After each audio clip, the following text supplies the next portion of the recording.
मेरा नाम ममता सिंह है और मैं केंद्रीय विद्यालय क्रमांक 2 झांसी कैंट में पीजीटी कॉमर्स हूँ। आज हम class 11 chapter 2 forms of business organisation में पार्टनरशिप टॉपिक को डिस्कस करेंगे डिटेल में। सोल प्रोप्राइटरशिप फर्म और जॉइंट हिंदू फैमिली बिजनेस में बहुत सारे लिमिटेशंस हैं। तो यदि बिजनेस को एक्सपैंड करना है, तो ग्रो करना है, तो सोल प्रोप्राइटरशिप और हिंदू अनडिवाइडेड फैमिली बिजनेस जो है वो appropriate form of business organisation नहीं है, क्योंकि सोल प्रोप्राइटरशिप फर्म में सोल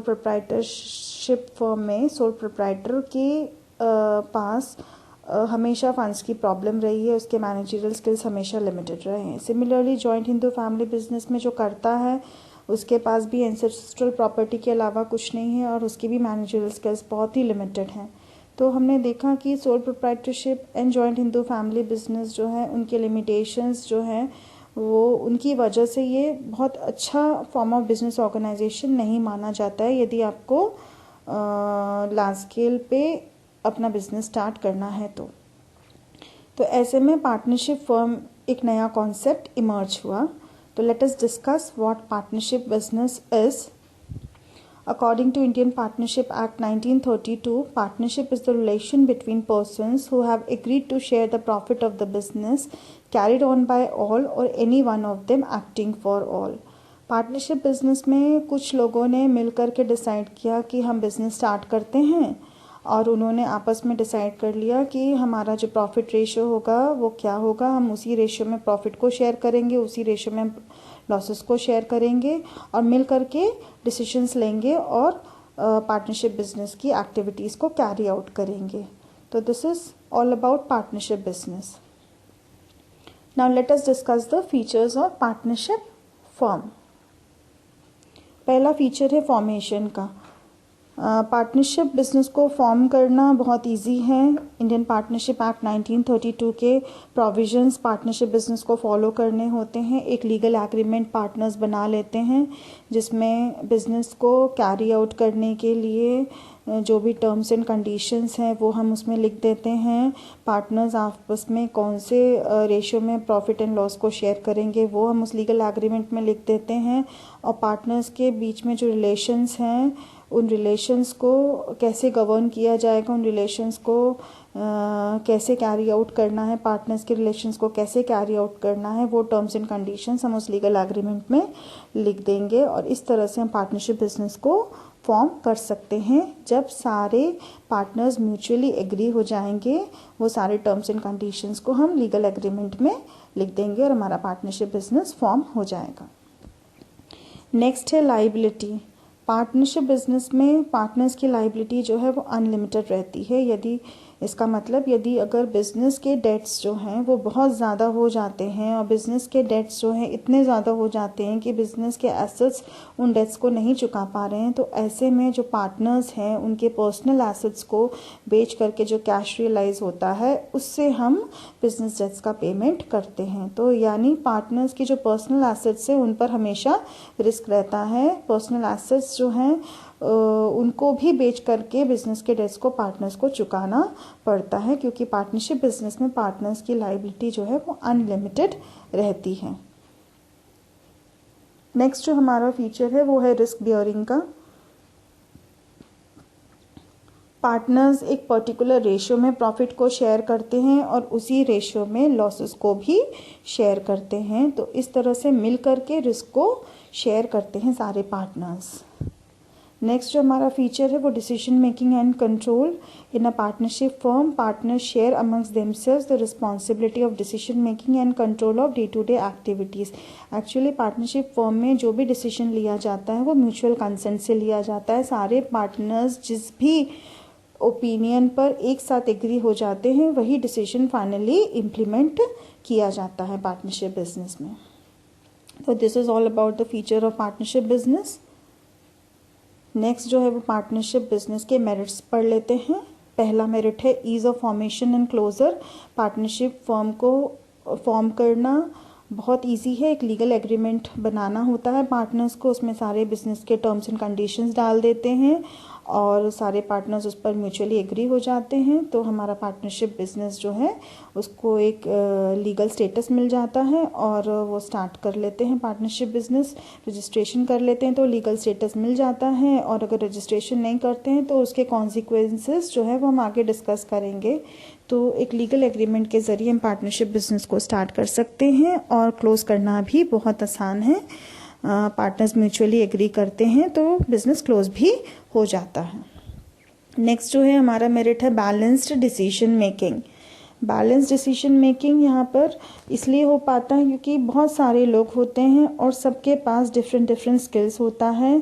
कोई मार्केटिंग में अच्छा होता है, कोई फिनेंस में अच्छा होता है, सबके पास डिफरेंट डिफरेंट स्किल्स होते हैं। सब अपने अपने स्किल्स के अकॉर्डिंग अपने ओपिनियन रखते हैं और सबके ओपिनियन को एनालाइज किया जाता है, और जो भी सुटेबल ओपिनियन लगता है, जब सारे पार्टनर्स म्यूचुअली एग्री हो जाते हैं तो हम उस डिसीजन को फाइनली इम्प्लीमेंट करते हैं। तो यहाँ पर किसी एक की मनमानी नहीं चलती है।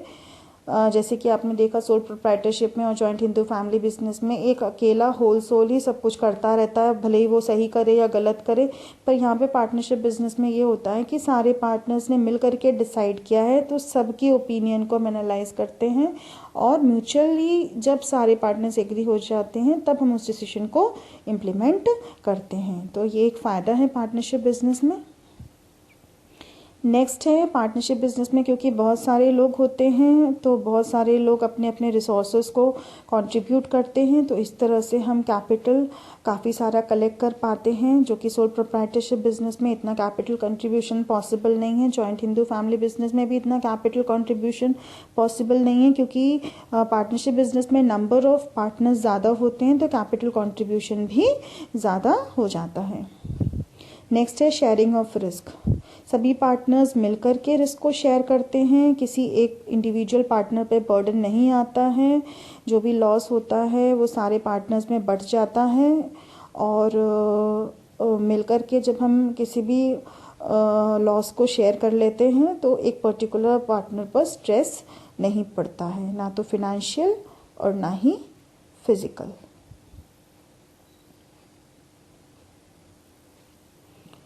नेक्स्ट है डीमेरिट ऑफ पार्टनरशिप। पहला डीमेरिट है अनलिमिटेड लाइबिलिटी का। पार्टनर्स की लाइबिलिटी अनलिमिटेड होती है। बिजनेस डेट्स का पेमेंट करने के लिए पार्टनर की पर्सनल प्रॉपर्टी यूज़ करनी पड़ जाए तो वो भी करनी पड़ती है, और पार्टनर्स अपनी पर्सनल प्रॉपर्टी को बेच करके भी बिजनेस डेट्स को चुकाते हैं। सेकेंड है लिमिटेड रिसोर्सेस। यदि हम लार्ज स्केल बिजनेस की बात करें कि हमें लार्ज स्केल बिजनेस खोलना है, तो हम लार्ज स्केल बिजनेस के लिए कैपिटल हमें कलेक्ट करना पार्टनरशिप बिजनेस से पॉसिबल नहीं है। पार्टनरशिप बिजनेस में हम एक लिमिटेड अमाउंट का कैपिटल ही अरेंज कर सकते हैं, क्योंकि नंबर ऑफ पार्टनर्स यहाँ पर हमारे लिए लिमिटेड होते हैं, और लिमिटेड पार्टनर्स जो है वो लिमिटेड कैपिटल ही कंट्रीब्यूट कर पाते हैं। और जब लार्ज स्केल बिजनेस हमें स्टार्ट करना है, बहुत सारा कैपिटल कंट्रीब्यूशन चाहिए, तो वो पार्टनरशिप बिजनेस में पॉसिबल नहीं हो पाता है। नेक्स्ट है possibility of conflict. Different opinion के लोग होते हैं पार्टनरशिप बिजनेस में, सबका अपना अपना ओपिनियन, सबका अपना अपना एक्सपीरियंस, तो कई बारी आपस में एक दूसरे से सहमति नहीं मिलती है और सबके अलग अलग ओपिनियन होने की वजह से आपस में कॉन्फ्लिक्ट्स हो जाते हैं और हम एक पर्टिकुलर डिसीजन पर नहीं पहुंच पाते हैं। तो ये भी एक डीमेरिट है कि कॉन्फ्लिक्ट्स होने के चांसेस इस बिजनेस में बहुत ज़्यादा रहते हैं, पार्टनर्स के बीच में कॉन्फ्लिक्ट्स होते रहते हैं। नेक्स्ट है लैक ऑफ कॉन्टिन्यूटी।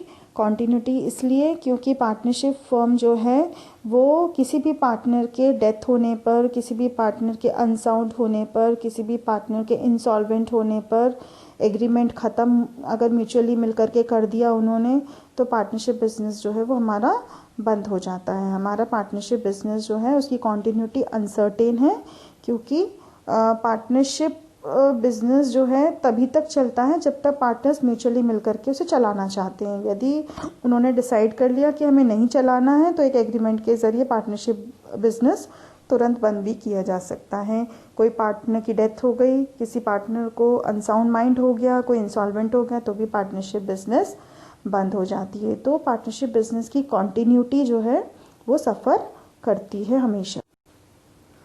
नेक्स्ट जो हमारा है टाइप्स ऑफ पार्टनर, कितने प्रकार के पार्टनर्स होते हैं पार्टनरशिप बिजनेस में।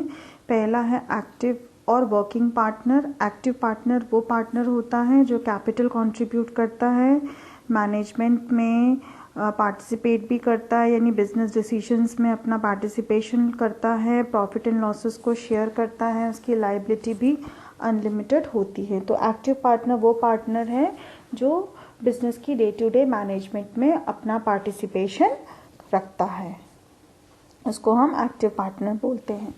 सेकेंड टाइप के पार्टनर वो होते हैं स्लीपिंग और डोमेंट पार्टनर। ये वो पार्टनर होते हैं जो बिजनेस की डे टू डे एक्टिविटीज़ में पार्टिसिपेट नहीं करते हैं। ये सिर्फ such a partner contributes capital contribute कर दिया, लाइबिलिटी जो है इस पार्टनर की, स्लीपिंग पार्टनर की अनलिमिटेड होती है, लेकिन इसको मैनेजमेंट से, बिजनेस अफेयर्स से कोई लेना देना नहीं होता है। कैपिटल कंट्रीब्यूट कर देता है स्लीपिंग पार्टनर और लाइबिलिटी भी उसकी अनलिमिटेड होती है, लेकिन बिजनेस के डे टू डे एक्टिविटीज़ से स्लीपिंग पार्टनर का कोई लेना देना नहीं होता है। वो बिजनेस एक्टिविटीज़ में बिल्कुल भी अपना पार्टिसिपेशन नहीं करता है। थर्ड जो है वो है सीक्रेट पार्टनर। सीक्रेट पार्टनर वो होते हैं जो अपना इन्वॉल्वमेंट पार्टनरशिप बिजनेस में किसी भी आउटसाइडर को डिस्क्लोज नहीं करना चाहता है। वो ये डिस्क्लोज नहीं करना चाहता है आउटसाइडर्स को कि उसका पार्टनरशिप बिजनेस में इन्वॉल्वमेंट है। वो अपनी आइडेंटिटी छुपा के रखना चाहता है। वो कैपिटल कंट्रीब्यूट करता है, मैनेजमेंट में पार्टिसिपेट भी करता है, प्रॉफिट एंड लॉसेस भी शेयर करता है, अनलिमिटेड लायबिलिटी भी होती है उसकी, लेकिन सिर्फ उसका एक ही रहता है कि वो अपनी आइडेंटिटी बाहरी लोगों को नहीं डिस्क्लोज करना चाहता है। वो अपनी इन्वॉल्वमेंट पार्टनरशिप में डिस्क्लोज बाहर के लोगों को नहीं करना चाहता है। ऐसे पार्टनर को हम सीक्रेट पार्टनर बोलते हैं। नेक्स्ट जो हमारा पार्टनर है वो नॉमिनल पार्टनर। नॉमिनल पार्टनर सिर्फ अपना नाम पार्टनरशिप बिजनेस को यूज़ करने के लिए देता है। ऐसा पार्टनर नॉमिनल पार्टनर कहलाता है। Who allows the use of his name and goodwill for the benefit of the firm. Firm को बेनिफिट हो जाए इसलिए वो अपना नाम उस फर्म को यूज़ करने के लिए देता है। वो कैपिटल इन्वेस्ट नहीं करता है, प्रॉफिट एंड लॉसेस में शेयरिंग भी नहीं करता है, बिजनेस एक्टिविटीज़ में पार्टिसिपेट भी नहीं करता है, अनलिमिटेड लायबिलिटी उसकी होती है आउटसाइडर्स के लिए, मतलब बिजनेस के डेट्स को पेमेंट करने के लिए ही इज़ लाइबल, ठीक है। लेकिन वो सिर्फ अपना नाम देता है बिजनेस को यूज़ करने के लिए। ना तो वो कैपिटल इन्वेस्ट करता है, ना ही प्रॉफिट शेयर करता है, ना ही बिजनेस के मैनेजमेंट में वो पार्टिसिपेशन करता है। सिर्फ वो अपना नाम बिजनेस को यूज़ करने के लिए देता है कि बिजनेस यदि उसका नाम यूज़ कर ले और उससे बिजनेस को फ़ायदा हो जाए, ठीक है, पर उसकी लायबिलिटी अनलिमिटेड रहती है। ऐसे पार्टनर को हम नॉमिनल पार्टनर कहते हैं। नेक्स्ट जो है वो partner by estoppel. Partner by estoppel ये वो पार्टनर है जो अपने वर्ड्स या अपने बिहेवियर से ऐसा इम्प्रेशन देते हैं आउटसाइडर को कि आउटसाइडर को ये लगे कि ये बंदा इस बिजनेस में पार्टनर है। Partner by estoppel is one who by his words or conduct gives an impression to others that he is a partner of the firm। तो थर्ड पार्टी को ये लगता है उसके बिहेवियर से या उसकी बातों से कि ये इस बिजनेस का पार्टनर है। एक्चुअली में पार्टनर होता नहीं है, लेकिन आउटसाइडर को लगता है कि ये इस बिजनेस का पार्टनर है क्योंकि उसने या तो कोई ऐसी बात बोली है या उसका कोई ऐसा बिहेवियर उसने प्रेजेंट किया है आउटसाइडर के सामने जिससे आउटसाइडर को लगे कि वो इस बिजनेस का पार्टनर है। तो ऐसे पार्टनर को हम पार्टनर बाय एस्टॉपल बोलते हैं। नेक्स्ट जो टाइप ऑफ पार्टनर है वो partner by holding out. A partner by holding out is one who is represented as a partner and he does not deny such impression despite becoming aware of that fact। partner by holding out में ये वो बंदा होता है जिसने अपनी कोई ऐसी हरकत नहीं करी है, लेकिन किसी ने ऐसा रिप्रेजेंट किया है कि आउटसाइडर को ये लगे कि वो बंदा पार्टनर है। For example, mister A and mister B दोनों मीटिंग में गए मिस्टर सी से मिलने के लिए, ठीक है। मिस्टर बी ने इस तरह से मिस्टर ए को रिप्रेजेंट किया कि मिस्टर सी को लगा कि मिस्टर ए पार्टनर है। एक्चुअली में मिस्टर ए पार्टनर नहीं है, लेकिन मिस्टर बी ने इस तरह से रिप्रेजेंट किया, इस तरह से रिप्रेजेंट किया कि मिस्टर सी को ये लगा कि मिस्टर ए जो है बिजनेस में पार्टनर है। तो मिस्टर ए ऐसे कंडीशन में पार्टनर बाय होल्डिंग आउट कहलाएंगे। मिस्टर ए ने खुद कोई ऐसी हरकत नहीं करी है। यदि मिस्टर ए ने खुद कोई ऐसी हरकत करी होती, खुद कुछ ऐसा बोला होता या खुद कुछ ऐसा बिहेव किया होता कि मिस्टर सी को लगता कि मिस्टर ए पार्टनर है, तो ऐसे में मिस्टर ए को पार्टनर बाय एस्टॉपेल कहा जाएगा। अगर मिस्टर ए ने खुद कोई ऐसी हरकत करी है या कुछ ऐसा बिहेव किया है कि मिस्टर सी को लगे कि मिस्टर ए इस बिजनेस में पार्टनर है, तो ऐसे में मिस्टर ए को पार्टनर बाय एस्टॉपेल कहा जाएगा। लेकिन पार्टनर बाय होल्डिंग आउट में मिस्टर ए की कोई गलती नहीं है। मिस्टर ए ने तो कुछ भी नहीं किया। पार्टनर बाय होल्डिंग आउट में मिस्टर ए ने तो कुछ भी नहीं किया, लेकिन मिस्टर बी ने इस तरह से रिप्रेजेंटेशन किया मिस्टर सी के सामने कि मिस्टर सी को ये लगा कि मिस्टर ए बिजनेस में पार्टनर है। हालांकि मिस्टर ए ने मना भी नहीं किया।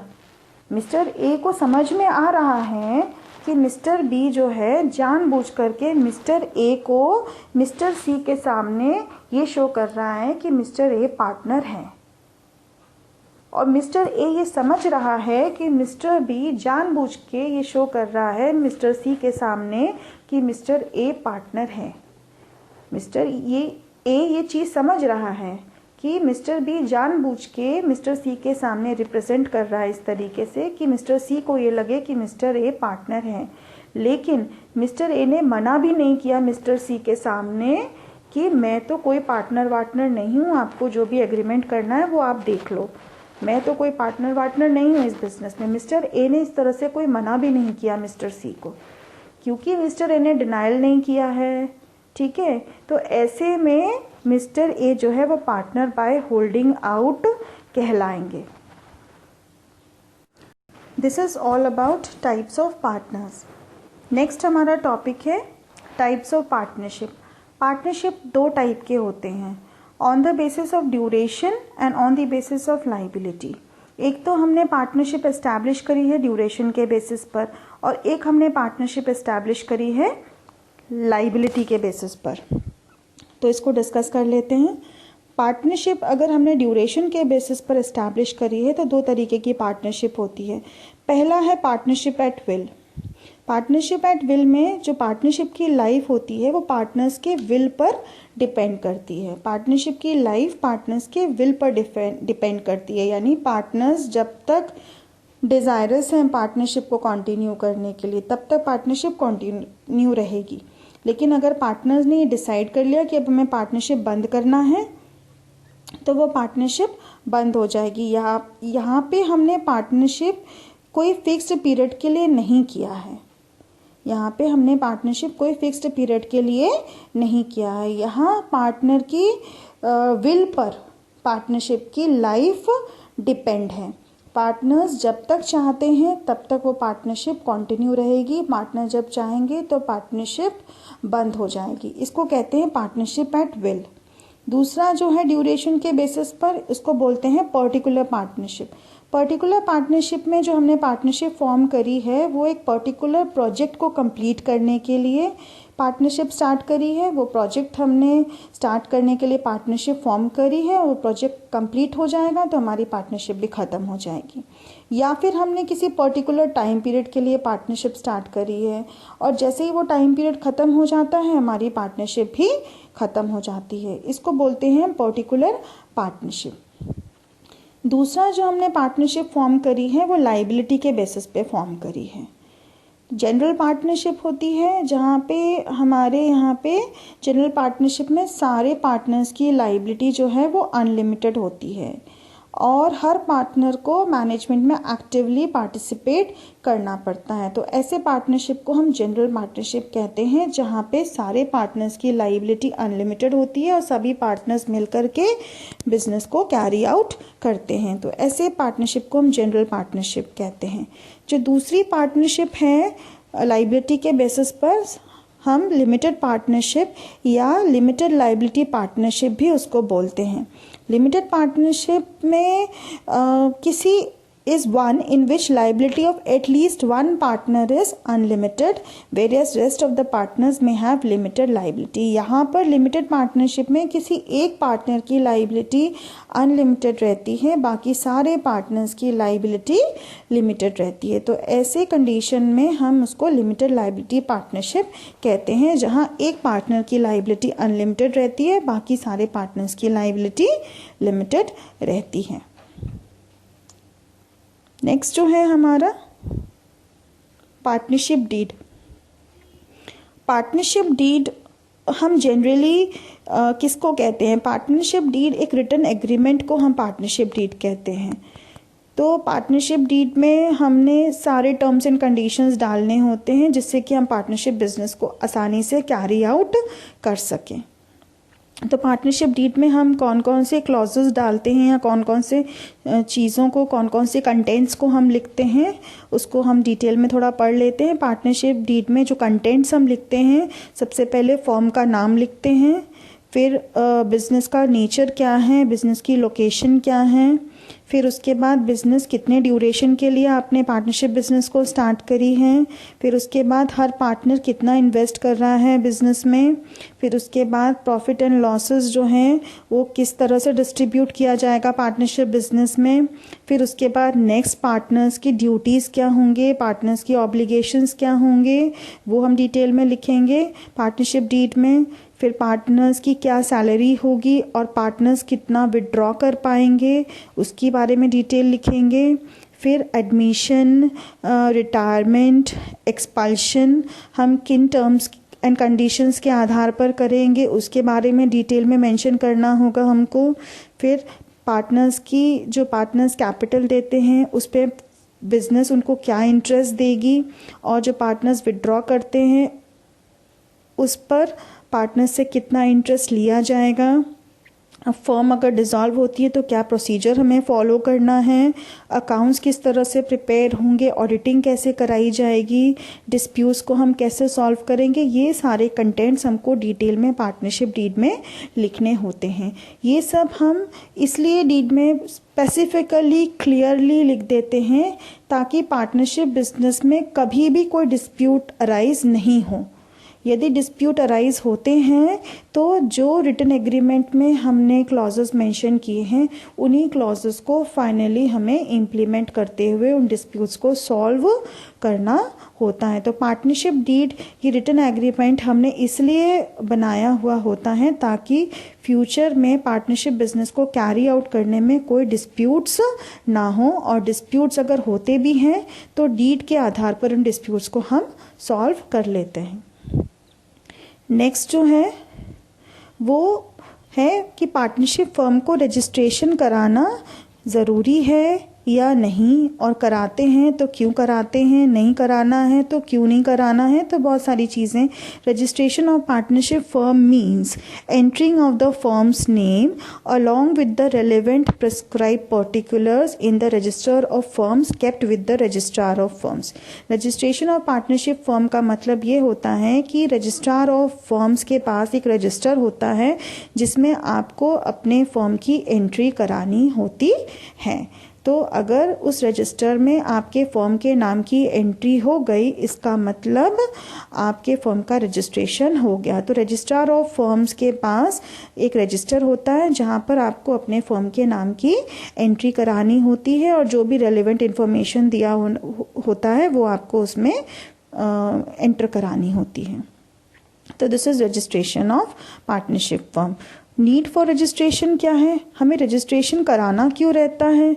रजिस्ट्रेशन कराना कंपलसरी नहीं है, लेकिन हमें रजिस्ट्रेशन इसलिए कराना होता है क्योंकि यदि आपने अपने बिजनेस का रजिस्ट्रेशन नहीं कराया तो बहुत सारी समस्याएं आ सकती हैं। तो रजिस्ट्रेशन कराना कंपलसरी नहीं है, लेकिन फिर भी हम रजिस्ट्रेशन कराते हैं क्योंकि अगर हमने रजिस्ट्रेशन नहीं कराया तो उसके बहुत बुरे कॉन्सिक्वेंसेस होते हैं। वो कॉन्सिक्वेंसेस क्या हैं हम उसको देख लेते हैं। A partner of N unregistered firm can not file a suit against the firm और अदर पार्टनर। एक अनरजिस्टर्ड पार्टनरशिप फर्म है तो अनरजिस्टर्ड पार्टनरशिप फर्म का जो पार्टनर है वो फर्म के अगेंस्ट में या दूसरे पार्टनर के अगेंस्ट में कभी भी कोई भी केस फाइल नहीं कर सकता। A partner of an unregistered firm cannot file a suit against the firm or other partners. Unregistered firm का पार्टनर पार्टनरशिप फर्म के अगेंस्ट में या दूसरे पार्टनर्स के अगेंस्ट में केस फाइल नहीं करा सकता है। सिमिलरली नेक्स्ट क्या है, the firm can not file a suit against third party. एक अनरजिस्टर्ड फर्म भी किसी थर्ड पार्टी के अगेंस्ट में केस फाइल नहीं कर सकता। अगर पार्टनरशिप फर्म अनरजिस्टर्ड है तो वो थर्ड पार्टी के अगेंस्ट में केस फाइल नहीं कर सकता। नेक्स्ट क्या है, the firm can not file a case against the partner. यदि पार्टनरशिप फर्म अनरजिस्टर्ड है, यदि पार्टनरशिप फर्म अनरजिस्टर्ड है तो वो अपने फर्म के किसी भी पार्टनर के अगेंस्ट में केस फाइल नहीं कर सकता। Suppose mister A B C 3 partners है, मिस्टर सी जो है वो सारा कैश बटोर के फर्म से चला गया। अब क्योंकि पार्टनरशिप फर्म जो है वो अनरजिस्टर्ड है तो आप मिस्टर सी के अगेंस्ट में, आपका बिजनेस पार्टनरशिप फर्म जो है मिस्टर सी के अगेंस्ट में केस फाइल नहीं कर सकता है। तो ये सारे ड्रॉबैक्स हैं। यदि अगर आप रजिस्ट्रेशन नहीं कराते हो तो आपको ये सारी परेशानियों का सामना करना पड़ेगा। इसलिए it is better to get the partnership firm registered. Now, what are the procedure for registering a partnership firm? एक पार्टनरशिप फर्म को रजिस्टर कराने के लिए कौन कौन से प्रोसीजर को हमें फॉलो करना पड़ता है। सबसे पहले तो एक एप्लीकेशन हमें सबमिट करनी होती है रजिस्ट्रार ऑफ फर्म को। उसका एक प्रिस्क्राइब फॉर्मेट होता है, वो प्रिस्क्राइब फॉर्मेट आपको लेना होता है और रजिस्ट्रार ऑफ फर्म के पास उस प्रिस्क्राइब फॉर्मेट में एप्लीकेशन को सबमिट करना पड़ता है। तो application should be signed by all the partner. Application में सबके सिग्नेचर होने चाहिए और उस एप्लीकेशन में क्या क्या होना चाहिए वो आप उसमें देख लीजिए। एप्लीकेशन में फर्म का नाम होना चाहिए, फर्म की लोकेशन होनी चाहिए, name of other places where the firm carries on the business. उन सारे प्लेसेस के बारे में मेंशन करना है जहां पर पार्टनरशिप फर्म अपना बिजनेस कैरी आउट कर रहा है। और date when each partner have joined the firm, और सारे पार्टनर्स का नाम और पता, और पार्टनरशिप फर्म आपने कितने समय के लिए खोली है, ये सारी डिटेल आपको उस एप्लीकेशन में मेंशन करनी है। और ये सारा एप्लीकेशन में मेंशन करके आप रजिस्ट्रार ऑफ फर्म को ये एप्लीकेशन सबमिट कर दीजिए। फिर रजिस्ट्रार ऑफ फर्म की कोई फीस होती है, आप वो फीस भी डिपॉजिट कर दीजिए। फिर then the registrar after approval will make an entry in the register of firm। सारा कुछ वेरीफाई करके कि भाई आपने जो एप्लीकेशन दिया है प्रिस्क्राइब फॉर्मेट में वो सारा आपने अच्छे से भरा है, सारी डिटेल्स जितनी रिक्वायर्ड थी वो आपने फिल करी है, वो सारा वेरीफाई करके चेक करके कि आपने फ़ीस भर दी है वो चेक करके फिर रजिस्ट्रार ऑफ फर्म जो है वो आप को अप्रूवल देगा और आपके फर्म की एंट्री अपने रजिस्टर में कर लेगा और उसके बाद आपको एक सर्टिफिकेट ऑफ रजिस्ट्रेशन इशू कर देगा। तो इस तरह से रजिस्ट्रेशन कराना बहुत इजी है, बहुत कम्बरसम मेथड नहीं है, बहुत ज़्यादा फॉर्मेलिटी नहीं है। सिंपल से 3 स्टेप्स में आप रजिस्ट्रेशन अपने पार्टनरशिप फर्म का करा सकते हो। प्रेस्क्राइब फॉर्मेट लेना है रजिस्ट्रार ऑफ फर्म के पास से और उस फॉर्मेट में एप्लीकेशन भर करके आप रजिस्ट्रार ऑफ फर्म को सबमिट कर दीजिए, फी सबमिट कर दीजिए। सारा कुछ रजिस्ट्रार ऑफ फर्म वेरीफाई करेगा और आपको सर्टिफिकेट ऑफ रजिस्ट्रेशन इशू कर देगा। तो this is all about partnership firm. Thank you for listening the concept. Partnership firm को आप लोगों ने अच्छे से डिटेल में सुना। Thank you all, thank you very much.